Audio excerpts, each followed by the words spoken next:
Hello students, good morning to you all.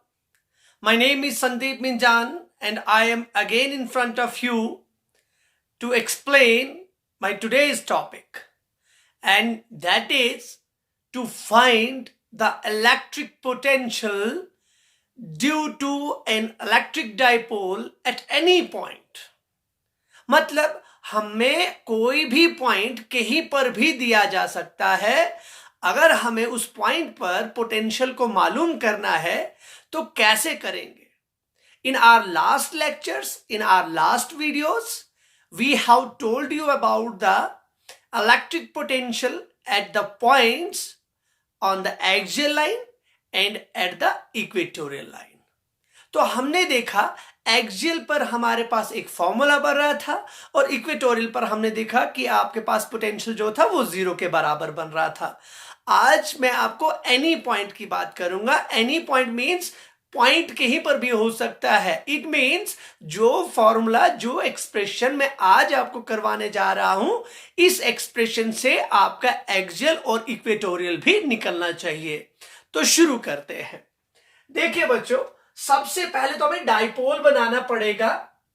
यहां पर minus Q और यहां पर प्लस क्यू, ये दो चार्जेस मान रहा हूं और मैं ये बोलता हूं कि यहां पर जो इसका सेंटर है इट इज ओ और यहां से ये भी ए है, डिस्टेंस इज ए और ये भी ए। जैसा कि हम मानते आए हैं कि ट्वाइस ए आपके डाइपोल की लेंथ है।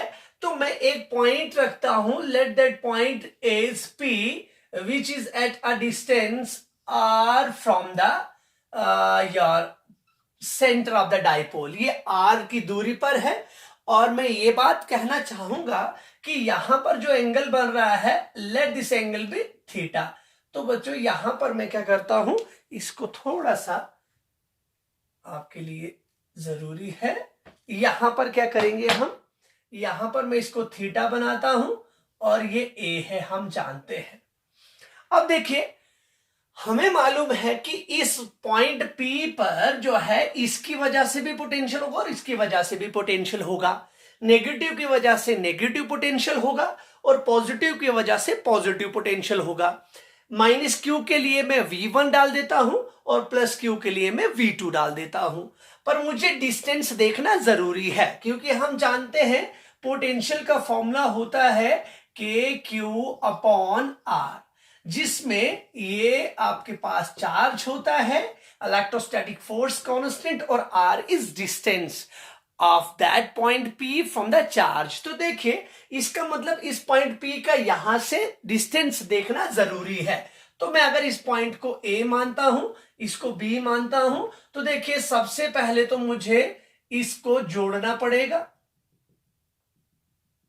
मैं यहां तक जोड़ दिया, it means it is AP, और यहां के लिए भी जोड़ देता हूं, इट इज बीपी। आप रैंडमली कहीं पर भी रख सकते हैं। अब देखिए, इस पॉइंट पी को अगर मैं यहां पे रख देता तो वो इक्वेटोरियल लाइन बन जाती, यहां पे रख देता तो वो एक्सियल बन जाती। तो मैं एनी पॉइंट की बात कर रहा हूं, कहीं पर भी। अब उसको कैसे सॉल्व कर सकते हैं हम, उसके बारे में देखेंगे। देखिए, अब हमें क्या करना है, यहां पर इसी फॉर्मूले का प्रयोग करके हमें V1 भी और V2 भी निकालना है। तो मैं यहां पर लिखूंगा, यहां पर लिखेंगे, let us consider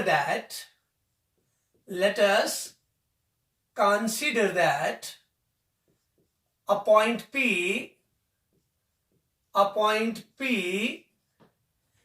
is located at a distance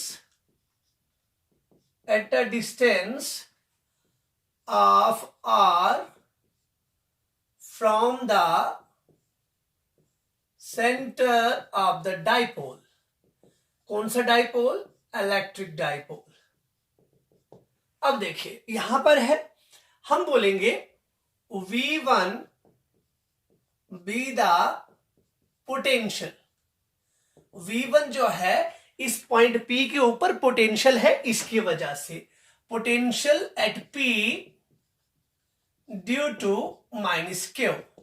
minus Q की वजह से। अब बच्चों आप सोच रहे होंगे यहां पर डायरेक्शन का कोई रोल ही नहीं आएगा, क्यों नहीं आएगा? Because it's a scalar quantity, potential एक स्केलर क्वांटिटी होता है। लेकिन यही क्वेश्चन हमने जब इलेक्ट्रिक फील्ड इंटेंसिटी के लिए निकाला था तो वहां पर हम वेक्टर्स की बात करते थे और डायरेक्शन की बात करते थे, तो यहां पे डायरेक्शन का कोई रोल नहीं आएगा, इसलिए मैंने सीधे बोल दिया इसकी वजह से V1, इसकी वजह से V2।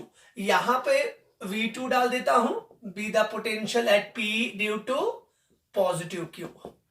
Therefore टोटल पोटेंशियल किसके बराबर होगा?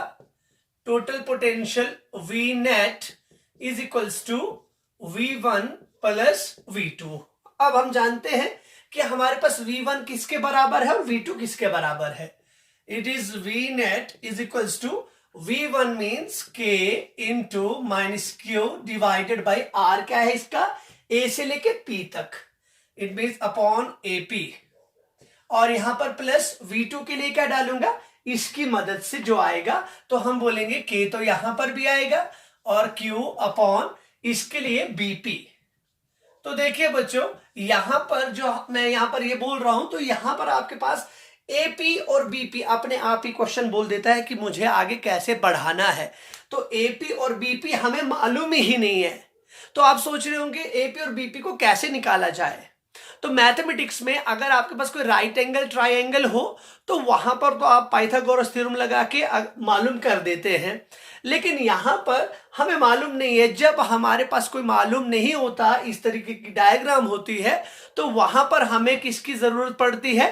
कंस्ट्रक्शंस की जरूरत पड़ती है। मतलब हमें कुछ चीजें अपने तौर तरीके या अपने तरीके से यहां पर देखना होता है जिसमें सिमिलैरिटी आएगी। क्या आ जाएगी? सिमिलैरिटी। कि अगर मैं ये देखूं ये बड़ा है और ये छोटा डिस्टेंस है, ओबियस है AP is greater than BP।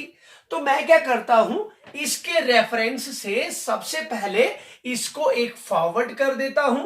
मैंने इसको फॉरवर्ड कर दिया इस डायरेक्शन में, और कहां तक फॉरवर्ड करूंगा? यहां से एक परपेंडिकुलर ड्रॉ करूंगा। सपोज ये मैंने AM रख दिया। Draw a perpendicular AM on किसके ऊपर? प्रोड्यूस्ड PO मतलब PO को फॉरवर्ड किया। अब उसी तरीके से यहां से भी एक क्या कर दूंगा? परपेंडिकुलर ड्रॉ कर दूंगा और इसका नाम रख दूंगा BN। और ये बैकवर्ड, देखिए यहां से बैकवर्ड डायरेक्शन में और यहां से फॉरवर्ड डायरेक्शन में। ये कहने का मतलब क्या है? यही पॉइंट आपको समझना है। ये इसलिए समझना है क्योंकि ये जो R की दूरी है, ये R और ये बराबर नहीं हो सकते, और ये R और ये बराबर नहीं हो सकते। यही परपेंडिकुलर्स इसलिए खींचे क्योंकि अगर मैं इसको फॉरवर्ड करके इस परपेंडिकुलर को आगे खींचूंगा तो A से लेके P तक जो है वो किसके सिमिलर हो जाएगा? MP के सिमिलर हो जाएगा।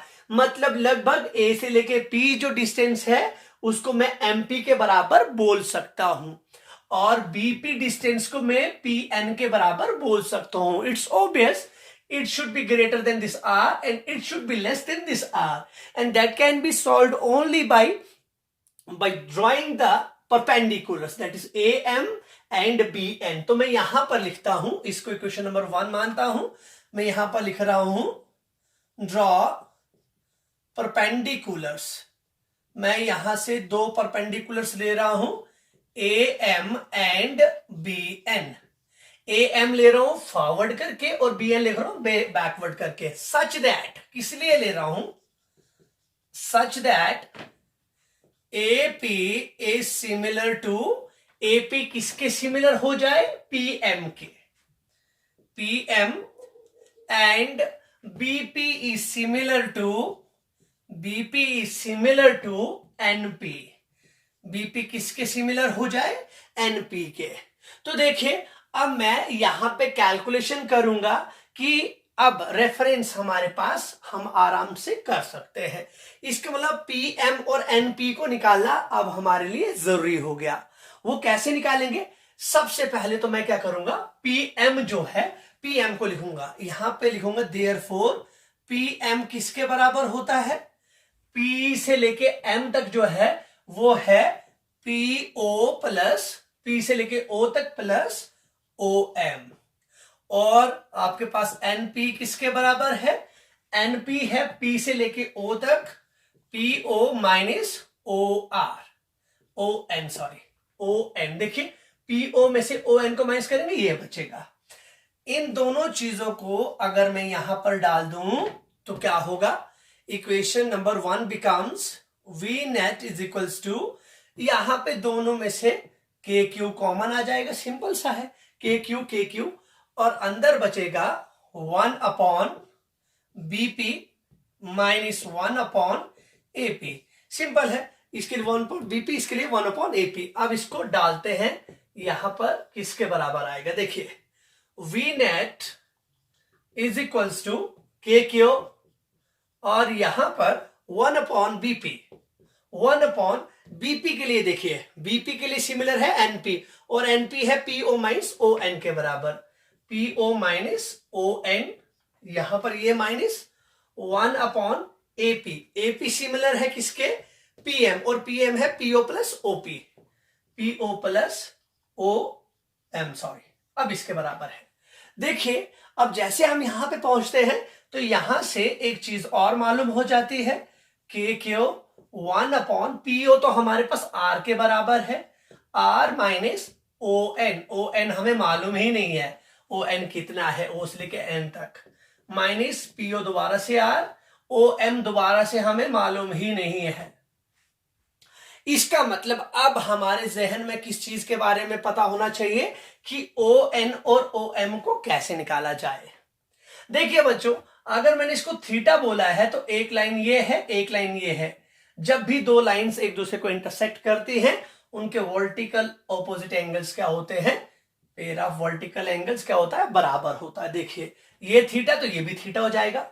अब मैं इस ट्राइंगल में भी जाऊंगा, ए ओ एम में, और बी एन ओ में भी चला जाऊंगा, और दोनों में से क्या निकालूंगा, एक में से ओ एम निकाल दूंगा, एक में से ओ एन निकाल दूंगा।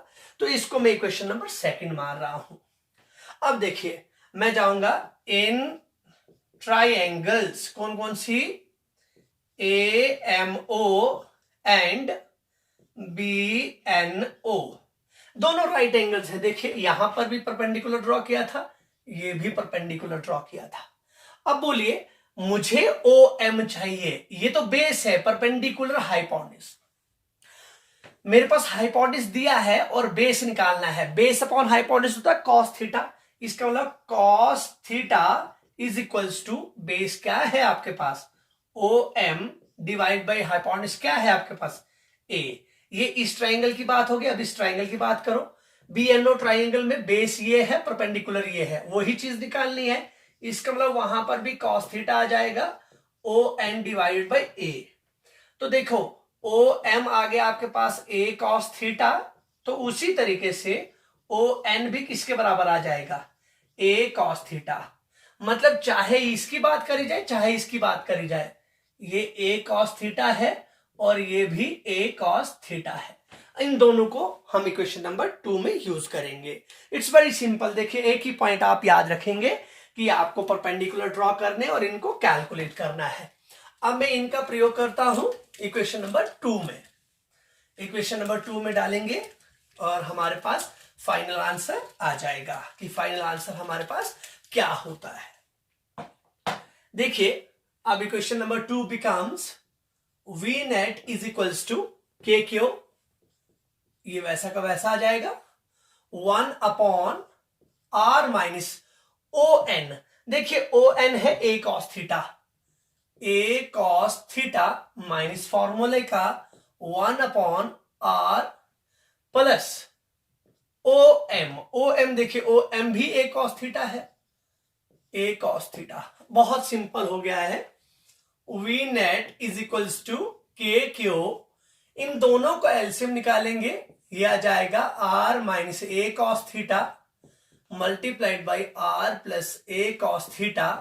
अब इसको क्रॉस कर देते हैं, यह आपके पास आ जाएगा R plus a cos theta minus R minus a cos theta. बहुत सिंपल बेसिक मैथ्स है। वी नेट आपके पास आ जाएगा K Q R plus a cos theta minus R plus a cos theta divided by a minus b into a plus b, a square minus b square, ये आपके पास formula होता है। देखिए अब r और r कैंसल आउट हो जाएगा, v net is equals to K Q a cos theta और a cos थीटा आपके पास हो जाएगा twice a cos theta divided by r square a square cos square theta. देखिए बच्चों, अगर डाइपोल से रिलेटेड आप कोई क्वेश्चन निकाल रहे हैं, अगर उसमें डाइपोल मोमेंट का प्रयोग ही नहीं हुआ, इसका मतलब आपने क्वेश्चन गलत कर दिया है। तो देखिए यहां पर डाइपोल मोमेंट का प्रयोग हो रहा है, क्यू और ट्वाइस ए क्यू क्या होता है, dipole moment which is represented by P. तो मैं इसको लिख सकता हूं we net equals to K P. देखिए आगे आ जाएगा कॉस थीटा, इसके लिए पी और ये cos theta divided by R square minus A square cos square theta. ये आपके पास रिक्वायर्ड फॉर्मूला होगा। के लिए अगर आप वैल्यू बढ़ाना चाहते हैं या आप ऐसे लिखना चाहते हैं, कोई प्रॉब्लम नहीं है। 1/4 pi epsilon naught P cos theta divided by R square minus A square cos square theta, ये आपके पास रिक्वायर्ड फॉर्मूला है एनी पॉइंट के लिए। अब देखिए बच्चों, बहुत इंटरेस्टिंग, बहुत मजेदार चीज चल रही है। अब मैं यहां पर क्या करता हूं, शॉर्ट डाइपोल की बात करता हूं। स्पेशल केसेस हर एक के लिए निकाल रहे हैं। पहली बात तो मैं आपको रिवाइज करवाना चाहूंगा, डाइपोल के ही पर पॉइंट दिखाएंगे, उसके लिए फॉरवर्ड करके क्या निकालेंगे, परपेंडिकुलर्स ड्रॉ करेंगे, ये निकालेंगे ए कॉस थीटा आएगा और नॉर्मल कैलकुलेशन। अब देखिए ये हमारे पास रिक्वायर्ड फॉर्मूला है। अब मैं यहां पर स्पेशल केसेस डालूंगा, उम्मीद करता हूं आपने लिख लिया होगा। यहां पर स्पेशल केस है, स्पेशल केस है if the dipole is very short. अगर डाइपोल बहुत शॉर्ट है तो क्या करेंगे आप, मतलब आपके पास ये ए जो है बहुत छोटा हो जाएगा इस आर के कंपैरिजन में। अरे भाई वही तो चाहिए, आर और ए का कंपैरिजन। आप कहेंगे R is very greater than A, then A can be neglected. A को हम नेग्लेक्ट कर सकते हैं, डालिए इस फॉर्मूले में। Therefore V net is equals to K P cos theta divided by R square. अगर इसको नेग्लेक्ट कर दिया तो कोई फायदा नहीं, कोई टर्म ही कैंसल आउट हो गई। अब देखिए यहां पे जाके आप लिख सकते हैं कि ये हमारे पास शॉर्ट डाइपोल के लिए केस है। अब यहां से मैं क्या करता हूं, शॉर्ट डाइपोल का जैसे हमने केस कर दिया, तो अब मैं इसी फॉर्मूले से एक्सियल के लिए भी निकालता हूं और इक्वेटोरियल के लिए भी निकालता हूं। अब वो कैसे निकलेगा देखिए, अब बोलेंगे for axial line. Axial line के लिए भाई लोगों थीटा कितना होना चाहिए, ये पॉइंट एक्सियल कब हो सकता है, जब ये कहीं यहां पर होगा, तो ये थीटा घूम के ऐसे यहां पे आगे थीटा इज इक्वल्स टू 0। इसका मतलब मैं यहां पे बोलूंगा जब थीटा 0 होता है उस वक्त जो आपके पास होता है, जो पॉइंट होता है वो एक्सियल लाइन पर होता है। तो मैं बोलूंगा therefore cos theta is equals to cos 0 1 हो जाएगा। तो डाल दीजिए यहां पर 1, तो क्या आएगा आपके पास formula, V net is equals to K P और कॉस ये भी 1 आ जाएगा, आर स्क्वायर माइनस ए स्क्वायर ये भी 1 आ जाएगा, क्योंकि देखिए यहां पे कॉस थीटा ही आपके पास 1 है, ये आपके पास आ जाएगा ये वाला फॉर्मूला। ये जनरल फॉर्मूला है। लेकिन अगर शॉर्ट डाइपोल की बात करेंगे तो यहां पर है, देखिए शॉर्ट डाइपोल पर एक्सियल के लिए के पी ये तो 1 ही आएगा अपॉन आर स्क्वायर। क्या वही चीज मैच कर गया? यस डेफिनेटली वही चीज मैच कर गया। जब हम किसके लिए निकालते हैं, जब हम एक सिंपल एक्सियल लाइन के लिए निकालते हैं तो इसके बराबर होता है। अब इसी फॉर्मूले में इक्वेटोरियल डालते हैं। यहां पर मैं अब इक्वेटोरियल के लिए लिखता हूं कि अगर मेरे पास थीटा, बोलिए बच्चों इक्वेटोरियल के लिए थीटा कितना होना चाहिए, यहां पर लिखता हूं for equatorial line. Equatorial line के लिए ये थीटा, ये पॉइंट पी यहां पर होना चाहिए, ये थीटा 90 हो जाएगा ना, थीटा शुड बी 90 डिग्री।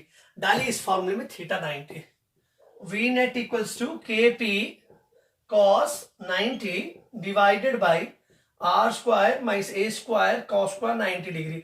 अरे भाई लोगों, आपका cos 90 जीरो होता है, इसका मतलब cos 90 जीरो थी, पूरी टर्म जीरो हो जाएगी, पूरा ही जीरो के बराबर आ गया। तो यस डेफिनेटली ओके हो गया हमारे पास। शॉर्ट डाइपोल की भी बात करें तो cos 90 जीरो आएगा। यहां पर दोबारा से v इक्वेटोरियल पर जीरो और v एक्सियल पर ये वाला और ये वाला, ठीक है। तो इससे मैंने एक चीज प्रूव कर दी कि आपके पास अगर आपको इलेक्ट्रिक फील्ड इंटेंसिटी के रिलेटेड जो क्वेश्चंस हैं वो तीन के तीन parts axial, equatorial and any वाला अगर मालूम है तो आप इसको भी मालूम कर सकते हैं। तो ये बहुत आसान था, एनसीईआरटी के हिसाब से ऐसे ही था, आप शॉर्टकट में भी कर सकते हैं। मैंने इसलिए उस तरीके से नहीं करा क्योंकि मैंने इलेक्ट्रिक फील्ड इंटेंसिटी को उस तरीके से आपको सिखाया था। तो मैं चाह रहा हूं कि आपको दोनों के दोनों तरीके आपको आ जाए। वहां पर मैंने इमेजिनरी दो डाइपोल्स रखे थे, यहां पर अगर मैं इमेजिनरी दो डाइपोल्स रखूं तो उससे भी हो सकता है। एक इमेजिनरी बन जाएगा आपके पास कॉस थीटा के रिस्पेक्ट में, एक बन जाएगा साइन थीटा के रिस्पेक्ट में। साइन वाला कंपोनेंट तो जीरो कर देगा, कॉस वाले कंपोनेंट से सीधे डायरेक्ट ये वाला आएगा, पर वो स्पेशल केस होगा शॉर्ट डाइपोल का। तो मैंने आपको ये वाला जो लेक्चर करवाया तो उम्मीद करता हूं कि आपको समझ आ गया होगा। तो अब मैं पूरी कोशिश करूंगा कि जितने जल्दी से जल्दी मैं आपको वीडियो प्रोवाइड करवाऊं, क्योंकि वक्त भी जल्दी जल्दी गुजर रहा है और कोरोना ने भी बहुत बुरा हाल कर दिया है, बहुत ज़्यादा नुकसान हो रहा है बच्चों का भी। तो बच्चों के लिए ये प्रयास किया है, अब आपके ही हवाले है आप कितना प्यार देते हैं, और आपका प्यार तो वहाँ से ही मालूम पड़ जाएगा कि आप कितना सब्सक्राइब और शेयर करते हैं। अगर आपको पसंद आ रहा है तो प्लीज़ सब्सक्राइब कीजिएगा, शेयर कीजिएगा। Thank you so much, have a nice day.